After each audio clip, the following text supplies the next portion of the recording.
பெற்றோரின் கடமை. பெற்றோர் தங்கள் பிள்ளைகளுக்கு செய்ய வேண்டிய கடமை என்னவென்றால், கற்றோர் அவையில் அவர்கள் சிறப்புற்று விளங்கும்படி அவர்களை கல்வி அறிவு பெற்றவர்களாக செய்ய வேண்டும். சோவியத் நாட்டில் எப்போதும் குளிர் நிறைந்த சைபீரியாவில் ஓரளவு வசதியுடன் மெண்டலீவ் குடும்பம் வாழ்ந்து வந்தது. அவரது குடும்பம் பெரியது. கடைசியாக டெமெட்ரி என்ற 14வது குழந்தை பிறந்து வளர்ந்து வரும் நிலையில் குடும்பம் வறுமையில் இருந்தது.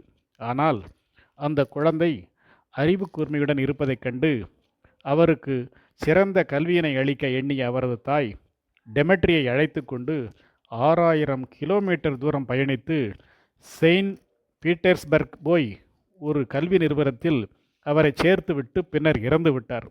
அங்கு டெமெட்ரி சிறப்புடன் கல்வி பயின்று வேதியியலில் ஆர்வம் கொண்டு ஒரு பல்கலைக்கழகத்தில் பணியாற்றினார்.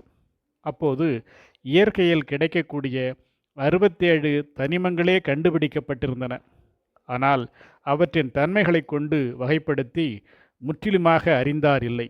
ஹைட்ரஜன் எடையை 1 என கொண்டு அறிந்த தனிமங்களின் எடை அடிப்படையில் வகைப்பட்டியலை ஒரு படத்தில் அமைத்து வெளியிட்டார் டெமெட்ரி. அது மிக அழகாக இன்றும் வேதியியல் வகுப்பறைகளை அலங்கரிப்பதை காணலாம். வேதியியல் அறிஞர்களுக்கு தனிமங்களுக்கு இடையேயுள்ள ஒழுங்கினையும் தெளிவான அறிவையும் அப்பட்டியல் கொடுக்கிறது. தொடர்ந்த அறிவியல் ஆராய்ச்சிகளால் அவ்வப்போது அந்த அடிப்படை அட்டவணையில் மாற்றங்கள் செய்யப்படுகின்றன.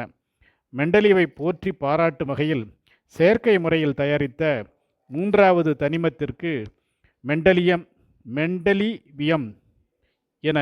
என்று பெயர் சூட்டியுள்ளனர். இதுபோன்றே இன்னொரு நிகழ்வினையும் பார்க்கலாம். அமெரிக்க நாட்டில் பிறந்த தாமஸ் ஆல்வா எடிசன் தொடக்க கல்விக்கு சென்றபோது ஒரு நாள் பள்ளி தலைமையாசிரியர் ஒரு கடிதம் மூலம் அவரது தாய்க்கு, உங்கள் மகனுக்கு மூளை சரியில்லை, ஆகவே நாளை முதல் பள்ளிக்கு அனுப்ப வேண்டாம் என்று அனுப்பிவிட்டார்.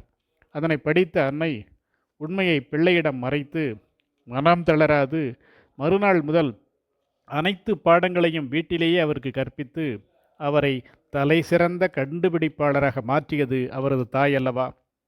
1000ற்கும் மேற்பட்ட பயன் தரும் கருவிகளை கண்டுபிடித்ததை அறிவோம். இதுபோலவே மற்றொரு நிகழ்வினையும் இங்கு நினைவு கொள்ளலாம். அமெரிக்க நாட்டில் பிறந்த தாமஸ் ஆல்வா எடிசன் தொடக்க கல்விக்கு சென்றபோது பள்ளி தலைமையாசிரியர் எழுதிய கடிதத்தை பின்னாளில் பழைய பொருட்களை தேடும்போது பார்க்க நேர்ந்தது. அந்த செய்தியை மறைத்து தனக்கு அனைத்தையும் கற்பித்த தாயின் நினைவு அவரை ஆறா துயரத்தில் ஆழ்த்தியது என்று அறிகிறோம். இதுபோன்றே ஒவ்வொரு பெற்றோரும் செயல்பட்டு தங்களின் பிள்ளைகளை மேம்படுத்த தேவையான கல்வியை கொடுப்பது அவர்களது கடமையாகும். தந்தை மகற்கு ஆற்றும் நன்றி அவையத்து முந்தியிருப்பச் செயல் என மக்கட்பேறு அதிகாரத்தில் வள்ளுவர் இதனை வலியுறுத்தியுள்ளார்.